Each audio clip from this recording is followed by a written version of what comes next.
famille peut s'impliquer ensemble. Ça peut être un témoignage à donner, le fait de s'impliquer en famille, chose qu'on ne voit pas souvent aujourd'hui.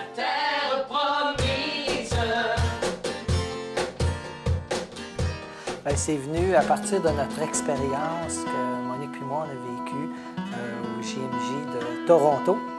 Quand on est revenu à la maison, on s'est dit qu'il faudrait que des jeunes puissent vivre cette expérience-là. Puis nos enfants, bien, on voulait aussi les impliquer parce qu'on se dit au niveau de la foi, c'est important de vivre des expériences qui sont fortes, qui sont enrichissantes.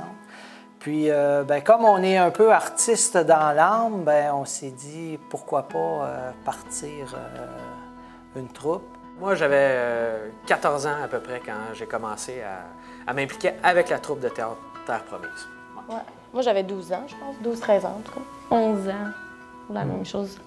Ils nous avaient fait une petite réunion, là, on s'était réunis, puis là, ils nous avaient dit leur projet. Puis là, est-ce que vous seriez d'accord d'embarquer? Puis on avait tout acquiescé. Là, pour nous autres, c'était comme évident de dire oui. Là. On trouvait aussi les célébrations ou juste les fêtes un peu souvent moins d'animation, moins de fun pour les plus jeunes. Puis ma mère elle avait dit, bien, si vous trouvez ça plus plate, il faudrait que vous vous impliquiez pour que ce soit plus sympathique, les célébrations et tout. Donc, on avait décidé de s'impliquer pour que ce soit aussi à notre goût puis qu'on ait le goût d'y aller, justement. Ce qu'on fait au niveau de la troupe, c'est essentiellement à caractère religieux. Parce qu'on actait les évangiles. Ça, c'est la pièce L'Enfant prodigue. Ça a été rough. Parce que cette pièce-là, papa l'a écrite, puis bien, elle existait déjà, mais c'est moi qui faisais l'enfant prodigue, c'était une fille. Puis tu le vis, ce que tu dis. Fait que c'est ça, je trouve, qui est plus difficile en même temps, parce que tu vis à travers ton personnage, puis ce personnage-là vivait des choses assez rough. Puis ça fait travailler. Il y a beaucoup de phrases clés qu'on se souvient. On a tellement répété les textes. Quand on va à l'église le dimanche matin, j'élise les évangiles, les lectures. J'ai toujours le texte, quand il commence à le lire, j'ai le petit bout dans ma tête, puis là, je le dis par cœur dans ma tête. Criant son nom jusqu'au bout, alors nous pourrons vivre.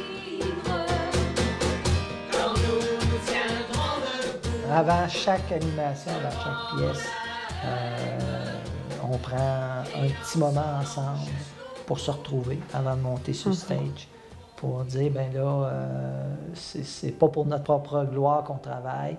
Qu'on soit plus nombreux sur le stage que dans la salle, c'est pas important. L'important, c'est que ce qu'on donne, on le donne avec notre cœur. On s'est fait dire souvent qu'il fallait laisser nos enfants tranquilles, qu'on les forçait à s'impliquer. Puis à un moment donné, ben, je me suis vraiment questionné. Puis il y a peut-être 2 ans, je me suis assis avec les enfants. Ben, nos enfants sont dans la vingtaine. Là. Avec les enfants et leur mari et époux. Ouais. Puis là, on leur a dit, nous autres, on aime ça, ce qu'on fait. Mais vous autres, vous sentez-vous forcés? Voulez-vous faire autre chose? Avez-vous le goût de lâcher? Faites votre vie, là, vous n'êtes plus à la maison, là, vous êtes des adultes. Puis la réponse a été assez claire. Assez claire et unanime. On continue, on aime ça. Il faut être présent. S'il n'y a pas d'adultes pour ces jeunes-là, moi, j'ai eu des adultes qui ont été présents pour moi, bien, c'est la même chose. Je dis toujours, il faut prier. Arrêtez de prier pour les jeunes. Priez donc pour qu'il y ait des adultes qui s'occupent des jeunes. Ça, pour nous, c'est important que nos enfants sachent puis ressentent que Dieu les aime personnellement. Ça fait toute la différence. Après ça, ton implication prend du sens. Tu fais par amour, tu fais pas par devoir, tu fais pas pour faire plaisir tu fais vraiment parce que tu as une relation d'amour avec ton Dieu.